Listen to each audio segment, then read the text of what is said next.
ہجری میں 17 رمضان میں غزوہ بدر کا واقعہ ہوا، جس میں 313 کا مقابلہ ہوا 1000 کے لشکر کے ساتھ، اور اللہ نے 313 کو 1000 پر غالب کیا، اور ان 1000 میں 70 بڑے بڑے کافروں کے سردار مارے گئے تھے۔ بہت بڑی ذلت تھی، بہت بڑی شکست تھی۔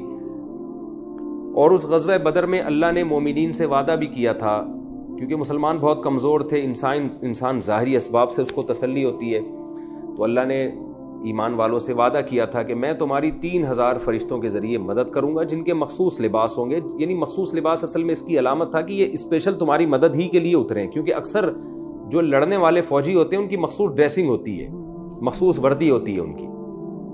اور پھر اللہ نے اس تعداد کو بڑھا دیا کہ اگر تم مکمل اطاعت کرو گے، تقوی اختیار کرو گے، تو 3000 کے بجائے میں 5000 فرشتے نازل کروں گا، اور وہ نازل ہوئے۔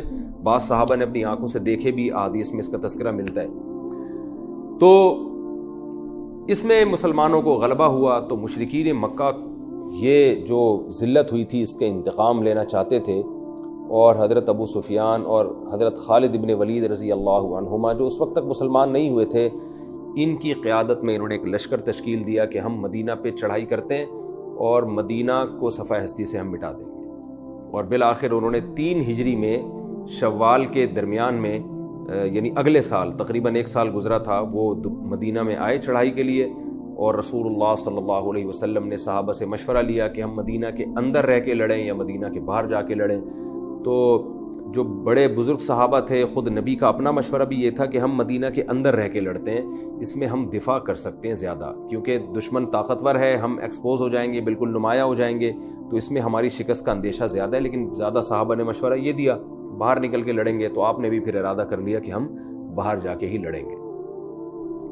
تو ادھر سے کفار کا لشکر تھا 3000، اور ادھر 1000 مسلمان تھے جو لڑائی کے لیے نکلے، جن میں عبداللہ ابن ابی ابن سلول جو منافقین کا سردار تھا، وہ پہلے ہی پس و پیش سے کام لے رہا تھا کہ یہ کیا 1000 افراد 3000 سے کہاں لڑیں گے، یہ تو اور باہر نکل کے لڑ رہے ہیں، تو مروانے والی باتیں ہو رہی ہیں۔ اور آگے اللہ نے اگلے رکوع میں اس کے ان منافقین کے الفاظ بھی ذکر کیے ہیں، لو نعلم قتالا لاتبعناکم، ہم اگر اس کو جہاد سمجھتے، قتال سمجھتے تو ہم جاتے، یہ تو خودکشی ہے، کوئی لڑائی تھوڑی ہے۔ اس قسم کی فضول باتیں کرتا رہا، وہ نکل تو کیا، مجبوری تھی، کیونکہ تانے پڑتے لوگوں کے کہ بھائی جب قوم کو ضرورت ہوئی ہے لڑنے کی، تم پیچھے بیٹھے ہوئے ہو، تو نکل تو گیا وہ عبداللہ بن ابی بن سلول، مگر باتیں سارے راستے باتیں بناتا رہا بیٹھ کے۔ تو قرآن نے اگلے رکوع میں اس کا بھی تذکرہ کیا ہے۔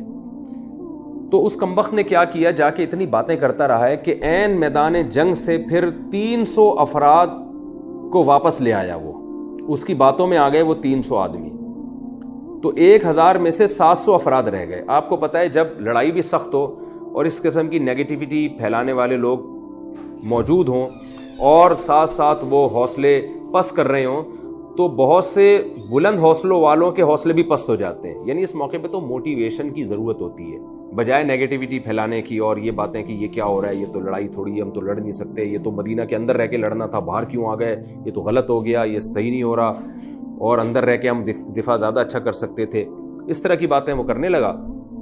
تو 300 افراد، جن میں کچھ منافق تھے، کچھ مخلص لوگ بھی تھے، اس کی باتوں میں آ گئے اور وہ واپس چلے گئے۔ جب وہ واپس گئے ہیں تو جو 700 باقی رہ گئے تھے، ان کے حوصلے بھی پست ہونے لگے۔ ان میں 2 قبیلے تھے، بنو سلمہ، اور ایک اور قبیلے کا نام تھا بنو حارثہ۔ تو یہ 2 قبیلوں کا بھی جو ہے نا ایمان ڈگمگانے لگا۔ انہوں نے بھی ارادہ کیا بھائی یہ ہمارے مشورے پر عمل نہیں کیا گیا، ہم لڑائی کے لیے تو تیار ہیں، لیکن یہ باہر نکل کے لڑنا تو صحیح نہیں ہے، یہ تو صحیح نہیں ہو رہا۔ تو ان کے بھی حوصلے پست ہونے لگے۔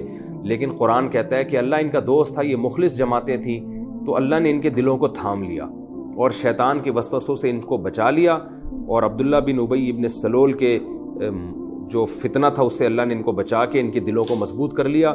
شروع میں ان کا ارادہ ہوا کہ ہم بھی واپس چلتے ہیں، لیکن جب ان کے دلوں کو اللہ نے تھام لیا، ان کو اچھے عمل کی توفیق دی، تو انہوں نے کہا نہیں، ہم نہیں جائیں گے، اور یہ ہو نہیں سکتا کہ نبی صلی اللہ علیہ وسلم کو ہم میدان میں اس طرح سے چھوڑ کے چلے جائیں۔ تو اگر یہ واپس چلے جاتے تو اور نقصان ہوتا۔ بہرحال یہ وہیں ٹھہر گئے، تو 700 افراد وہاں ٹھہر گئے اور 300 واپس چلے گئے۔ تو اس پھر 700 افراد میں سے ایک گھاٹی تھی جہاں نبی صلی اللہ علیہ وسلم کو یہ خطرہ تھا کہ اگر ہمیں فتح ہو بھی جاتی ہے تو دشمن واپس جا کے اس گھاٹی سے پلٹ کے حملہ کر سکتا ہے ہماری پشت کی طرف سے۔ تو اس گھاٹی پر آپ صلی اللہ علیہ وسلم نے حضرت عبداللہ ابن جبیر رضی اللہ تعالیٰ عنہ کو امیر بنا کے 50 تیر انداز وہاں آپ نے بٹھا دیے کہ بھئی دشمن کو یہاں سے آنے نہ دینا، اور ان کو حکم دیا کہ جب تک میں تمہیں حکم نہ دوں یہ علاقہ، یہ گھاٹی تم نے چھوڑنی نہیں۔ آج بھی وہ گھاٹی مدینہ میں موجود ہے، لوگ زیارت کرتے ہیں اس کی۔ لیکن کیا ہوا کہ جنگ میں فتح ہوئی، مسلمانوں کو مال غنیمت لوگ جمع کرنے لگے، تو عبداللہ بن جبیر کے بہت سے ساتھیوں نے کہا کہ بھئی اب تو جنگ میں فتح ہو گئی ہے، لوگ مال غنیمت جمع کر رہے ہیں، چلو ہم بھی چل کے مال غنیمت جمع کرتے ہیں۔ حضرت عبداللہ بن جبیر نے ان کو روکا، بھئی ابھی نبی نے حکم، میں آرڈر کا انتظار کر رہا ہوں، جب تک نبی حکم نہیں دیں گے میں نہیں یہاں سے جگہ چھوڑوں گا۔ انہوں نے کہا بھئی نبی کا حکم تو وہ لڑائی کے لیے تھا، اب تو جنگ ختم ہو گئی ہے۔ پھر بہرحال انہوں نے امیر کی بات نہ مانی، اور یہ اجتہادی خطا ہوئی ان صحابہ سے، یہ سوچ کے کہ بھئی یہ تو جنگ کی حد تک تھا نا، ابھی تو جنگ ختم ہو گئی ہے، اور یہ بالآخر وہ گھاٹی چھوڑ کے چلے گئے۔ جب خالد ابن ولید نے دیکھا کہ یہ گھاٹی میں تو تھوڑے سے افراد ہیں، یعنی انہوں نے واپس پلٹ کے ارادہ کیا اس گھاٹی میں آنے کا، دیکھا چند افراد ٹھہرے ہوئے ہیں، تو وہ چند افراد اتنی بڑی فوج کے سامنے کہاں ٹھہر سکتے تھے، انہوں نے ان چند کو شہید کیا اور پچھلی جانب سے صحابہ کرام پہ حملہ کیا، جس سے جیتی ہوئی جنگ مسلمان ہار گئے، اور 70 افراد جو بڑے بڑے صحابہ تھے، جن میں آپ صلی اللہ علیہ وسلم کے چچا حضرت حمزہ رضی اللہ تعالیٰ عنہ سمیت 70 افراد شہید ہو گئے۔ تو پھر جب یہ شہید ہوئے ہیں تو جنگ بالکل ہی پاسا ہی پلٹ گیا۔ اس دوران آپ صلی اللہ علیہ وسلم کا دندان مبارک بھی شہید ہو گیا، اور یہ خبر بھی پھر افواہ بھی پھیل گئی کہ آپ صلی اللہ علیہ وسلم شہید ہو چکے ہیں۔ اس سے اور زیادہ صحابہ کے حوصلے پست ہوئے، بعض لوگوں نے تو تلوار اٹھا لی اور کہا کہ اب زندہ رہنے کا فائدہ کیا۔ تو یہ پورا یہ جو ہے، یہ آگے جتنے 2-3 رکوع ہمارے چلیں گے، اس میں یہ جب تک آپ کے سامنے پورا واقعہ نہیں ہوگا یہ رکوع سمجھ میں آئیں گے نہیں آپ کے۔ پھر شکست ہوئی، اور پھر منافق جو عبداللہ بن ابی تھا اس کو باتیں بنانے کا موقع مل گیا۔ اچھا، جب یہ شکست ہوئی ہے تو صحابہ کرام میں بہت سوں کے میدان، یعنی جنگ کے میدان سے قدم اکھڑ گئے، اور وہ راہ فرار انہوں نے اختیار کی، لیکن ایک جگہ جا کے انہوں نے پڑاؤ ڈالا، زخموں سے چور تھے۔ تو خالد بن ولید نے سوچا، حضرت خالد بن ولید جو اس وقت مسلمان نہیں ہوئے تھے، انہوں نے سوچا اب یہ زخموں سے چور ہیں تو میں دوبارہ پلٹ کے ان پہ حملہ کرتا ہوں تاکہ یہ قصہ ہی ختم ہو جائے۔ تو منافقین نے آ کے ان کو ڈرانا شروع کر دیا، ان الناس قد جمعوا لکم فاخشوہم فزادہم ایمانا، کہ منافقین نے آ کے کہا کہ بھئی اب تو یہ دوبارہ لشکر جمع ہو رہا ہے، تو اب تو ڈرو، اب تو، اور ابھی تو تم زخموں سے چور ہو، اس وقت صحیح تھے تو شکست ہو گئی، اب تو بالکل ہی قلع کما ہو جائے گا۔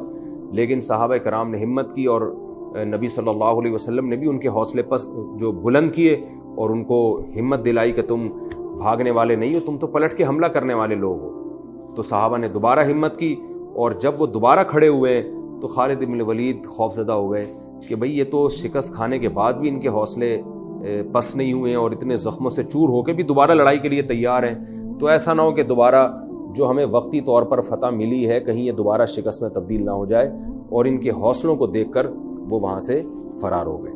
تو اللہ نے پھر صحابہ کی تعریف کی، بتایا کہ تم سے امیر کی نافرمانی ہوئی ہے جس کی وجہ سے شکست ہوئی ہے، اور پھر اللہ نے تمہاری اس خطا کو معاف کیا، اور تمہاری یہ فضیلت ہے کہ تم زخموں سے چور ہو کر بھی اللہ کی نبی کی دعوت پر تم نے دوبارہ لبیک کہا۔ تو یہ 2-3 رکوع میں یہی تذکرہ چلے گا۔ تو یہ ایک مختصر سا خاکہ میں نے آپ کے سامنے غزوہ احد کا پیش کیا ہے۔ تو غزوہ احد کی ابتدا یہاں سے ہوتی ہے، اللہ فرماتے ہیں وَإِذْ غَدَوْتَ مِنْ أَهْلِكَ تُبَوِّئُ الْمُؤْمِنِينَ مَقَاعِدَ لِلْقِتَالِ، اس وقت کو یاد کرو۔ اچھا، اس میں منافقین نے پھر باتیں بہت بنائیں کہ دیکھو ہمارے مشورے پر عمل کر لیتے تو اتنے لوگ قتل نہ ہوتے۔ تو اللہ نے یہاں نبی کو اور صحابہ کو یہ بھی بتایا کہ آپ مشورہ کیا کریں، اس کے بعد جو فیصلہ ہوتا ہے تو اس فیصلے میں فائدہ ہو یا نقصان ہو یہ نہ دیکھیں۔ تو اگر اس میں شکست بھی ہوئی ہے تو اس میں بھی آپ کا فائدہ ہے۔ اور یہ جو منافقین باتیں بنا رہے ہیں کہ ہم دیکھو ہم تو بچ گئے، اور ہم تو پہلے منع کر رہے تھے کہ نہ جاتے تو یہ نقصان نہ ہوتا، تو اللہ نے بتا دیا کہ یہ سب کچھ اللہ کی طرف سے، اس میں بھی تمہاری خیر ہے۔ آئندہ کے لیے سوچو، پچھلی باتوں پہ سوچ کے اپنے حوصلے پس نہ کرو۔ شہید ہو بھی گئے تو بھی فائدہ ہے، اللہ نے ان کے لیے جنت کے باغات رکھے ہیں، جو شہید ہوئے ہیں، جو زخمی ہوئے ہیں ان کے لیے اللہ نے وعدے کیے ہیں۔ تو فَإِذَا عَزَمْتَ فَتَوَكَّلْ عَلَى اللَّهِ، جب بھی مشوروں کے بعد کوئی فیصلہ کیا کرو تو پھر اللہ پہ توکل کیا کرو، فائدہ ہو تو بھی ٹھیک ہے، نقصان ہو تو بھی اسی میں تمہارا فائدہ ہے، اور ان منافقین کے پروپیگنڈے میں مت آؤ۔ اب ہم اس رکوع کی تفسیر شروع کرتے ہیں۔ وَإِذْ غَدَوْتَ مِنْ أَهْلِكَ تُبَوِّئُ الْمُؤْمِنِينَ مَقَاعِدَ لِلْقِتَالِ، اے نبی اس وقت کو یاد کریں جب آپ صبح کے وقت نکلے اپنے گھر والوں کو چھوڑ کر مومنین کو قتال کے ٹھکانوں میں آپ بٹھا رہے تھے. جیسے کوئی فوجی کمانڈر ہوتا ہے اپنے فوجیوں کی تشکیل کر رہا ہوتا ہے, ان کو ٹھکانے سمجھا رہا ہوتا ہے, بھئی یہاں بیٹھو یہاں بیٹھو, اور ان کو مورچہ بندی جسے کہتے ہیں. واللہ سمیع علیم, اللہ سننے والا اور جاننے والا, اللہ یہ سارا منظر دیکھ رہا تھا. اس کے بعد کیا ہوا؟ اذ ہمت طائفتان منکم ان تفشلا, تم میں دو جماعتوں جو تمہیں میں سے تھی, مسلمان تھی, منافق نہیں تھی, ان کا یہ ارادہ ہو گیا ان تفشلا کہ ان کے وہ ہمت ہار جائیں, یعنی وہ منافقین کے پروپیگنڈے کی وجہ سے. اور وہ بنو حارثہ اور بنو سلمہ تھے. واللہ ولیہما, حالانکہ اللہ تو ان کا دوست تھا, تو اللہ نے ان کو ہمت ہارنے نہیں دی. وعلی اللہ فلیتوکل المؤمنون, اور مومنین کو چاہیے کہ اللہ پر توکل کریں. جب اللہ کے حکم پہ یہاں پر آئے ہیں تو فائدہ اور نقصان اللہ کے ہاتھ میں ہے. آگے اللہ فرما رہے ہیں کہ دیکھو غزوہ احد میں تمہیں وقتی شکست ہوئی, لیکن یہ ہمیشہ نہیں ہوئی ہے. وَلَقَدْ نَصَرَكُمُ اللَّهُ بِبَدْرٍ, اللہ تمہاری مدد کر چکا ہے بدر میں. وَأَنْتُمْ أَذِلَّةٌ, تم بہت کمزور تھے, اس سے بھی زیادہ کمزور تھے جتنے اب ہو. فَاتَّقُوا اللَّهَ, لہٰذا اللہ سے ڈرو. لَعَلَّكُمْ تَشْكُرُونَ, تاکہ تم شکر گزار بن جاؤ. اور غزوہ بدر کی اللہ نے یاد دلائی غزوہ احد میں. اِذْ تَقُولُ لِلْمُؤْمِنِينَ, بدر میں آپ مومنین سے کہہ رہے تھے, أَلَنْ يَكْفِيَكُمْ أَنْ يُمِدَّكُمْ رَبُّكُمْ بِثَلَاثَةِ آلَافٍ مِّنَ الْمَلَائِكَةِ مُنزَلِينَ, اے مسلمانوں کیا تم یہ نہیں چاہتے, کیا تمہارے لیے اتنا کافی نہیں ہے کہ تمہارا رب 3000 فرشتوں کے ذریعے تمہاری مدد کرے جو آسمان سے نازل ہو؟ بلا, کیوں نہیں مدد کرے گا وہ, بلکہ اس سے بھی زیادہ کرے گا. ان تصبروا وتتقوا, اگر تم صبر سے کام لوگے نا, میدان جنگ میں ڈٹے رہو گے اور تقوی اختیار کرو گے, نبی کی اطاعت کرو گے, تو 3 نہیں. وَيَأْتُوكُم مِّن فَوْرِهِمْ هَٰذَا, اور دشمن بھی علی الفور آ جائے, فوراً دشمن بھی اگر آ گیا تو بھی گھبراؤ مت. یمددکم ربکم, تمہارا رب مدد کرے گا تمہاری. بخمسۃ آلاف من الملائکۃ مسومین, 5000 فرشتوں کے ذریعے جو نشان زدہ ہوں گے, جو مخصوص لباس میں ہوں گے. ہوا یہ تھا کہ بدر میں صحابہ کو اطلاع ملی کہ یہ جو لشکر ہے نا جو لڑنے کے لیے آیا ہے 1000 کا, اس کی مدد مکہ سے اس کی کو کمک بھی مل رہی ہے. صحابہ اور پریشان ہو گئے, تو اللہ نے فرمایا گھبراؤ مت, ان کی مدد اگر مشرکین مکہ کے ذریعے ہو رہی ہے اور مزید لشکر آ رہا ہے تو ہم تمہاری مدد بھی فرشتوں کے ذریعے کریں گے. وما جعلہ اللہ الا بشرا لکم, اور اللہ نے یہ جو تمہیں خوشخبری دی تھی نا کہ فرشتے آئیں گے, تو یہ تو اللہ نے صرف ایک تمہارے لیے خوشخبری بنائی ہے.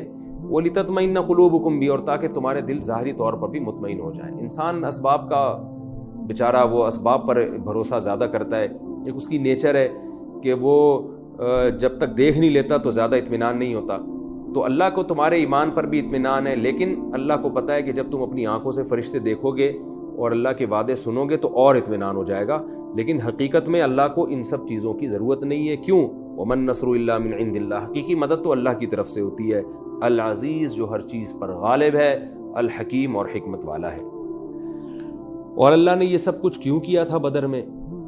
لِيَقْطَعَ طَرَفًا مِّنَ الَّذِينَ كَفَرُوا, تاکہ کافروں کی ایک جماعت کو جڑ سے اکھاڑ دے.